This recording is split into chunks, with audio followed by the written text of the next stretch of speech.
It's Becerra versus Hilton from here to November. The bracket's set, it's certified, and the general election is the only race left to run. This is the California governor's race rundown for Thursday. Today we're tracing where Steyer's $200 million and his voters actually go, what California YIMBY's endorsement buys Becerra, and the spin already trying to crown him before November. And right on cue, New York Magazine is calling Hilton's finish really a Becerra win.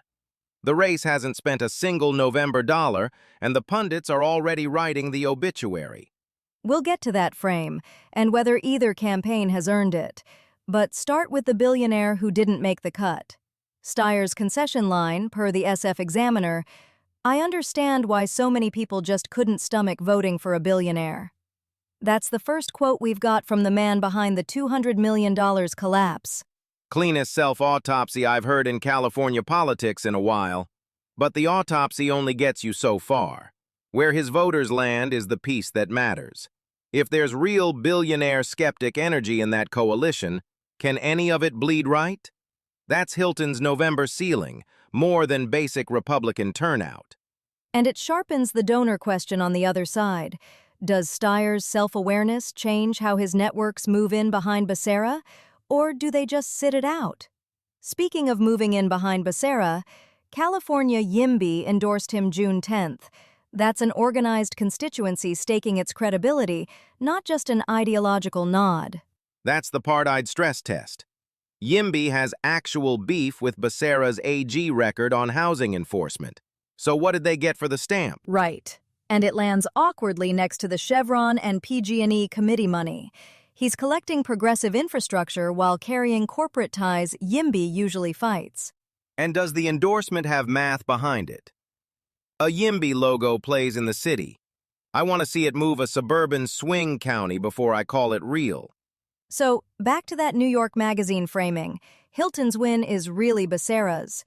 Before anyone hands a campaign that line, I want the argument under it. Are they saying the Republican field was weak, or that Becerra's coalition is soft? Those are two different stories, and the piece needs to pick one. I don't think it's either. I think it's day one conventional wisdom turning into cement. Hilton is the only Republican to crack a California governor's general ballot in years. That matters, and writing him off now is how you get bad turnout forecasts in October. So note the disagreement. I want the sourcing on that frame. Adam wants to torch it. Either way, neither campaign gets it for free. Fair. The tell for me this week is Newsom's endorsement. Now watch whether that turns into money and a field operation, or just stays a social post. The generals started. The clock's running. From Jeannie Kwong at CalMatters.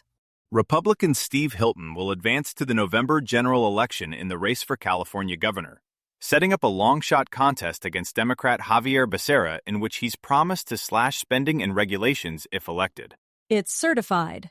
CalMatters has Hilton at roughly 25% with 88% counted, and he's officially Becerra's November opponent.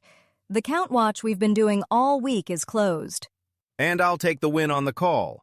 I spent 4 days refusing to crown anybody, and here we are, bracket set exactly where the math pointed. But here's what gets me. Hilton's the first Republican to crack a California governor's general in years, and the pundit class is already filing him under long shot before a single November dollar moves. It is a long shot. Schwarzenegger was the last Republican in that chair, and that's 15-plus years of Democratic lock. But long shot and decided aren't the same thing, and CalMatters didn't say decided. This one's from San Francisco Examiner. Steve Hilton, a Republican former Fox News host who was endorsed by President Donald Trump, has secured the second spot in the November general election for California governor, the Associated Press determined Tuesday. He will face Xavier Becerra, a Democrat who served in the Biden administration. $216 million. Steyer's own words on the way out. He gets why people couldn't stomach voting for a billionaire. Cleanest self-autopsy I've seen in California politics. And it's the first time Steyer himself has put words around the collapse. We've traced that spend all week. Now there's a first-person capstone on the page. But now the 216 matters less than where those voters go. If billionaire skeptic energy is genuinely movable, some of it can bleed right. And that's the only thing keeping Hilton's November ceiling interesting. Careful. Steyer ran as a progressive Democrat. Unite behind Becerra was the actual ask. I wouldn't pencil that coalition into Hilton's column off one concession line. Brian Hanlon, writing in California YIMBY. California YIMBY is excited to announce our endorsement of Xavier Becerra to be the next governor of California. This election will be pivotal for California's future, and the choice could not be any clearer. Xavier Becerra is the best candidate to take on the tough fights to build the housing California needs. California YIMBY went on record for Becerra yesterday, and they're not vague about why. They cite the 2020 San Mateo suit, where then AG Becerra sued a city under the Housing Accountability Act and won. Also, the author, Brian Hanlon, co-founded the housing legal outfit that worked that case with Becerra. There's shared history baked into the endorsement. The part that matters to me. YIMBY is the one Democratic-adjacent group with an actual beef with Becerra's record. They endorse anyway, and they pin it to a 6-year-old lawsuit, which says he's locked the progressive infrastructure. Fine.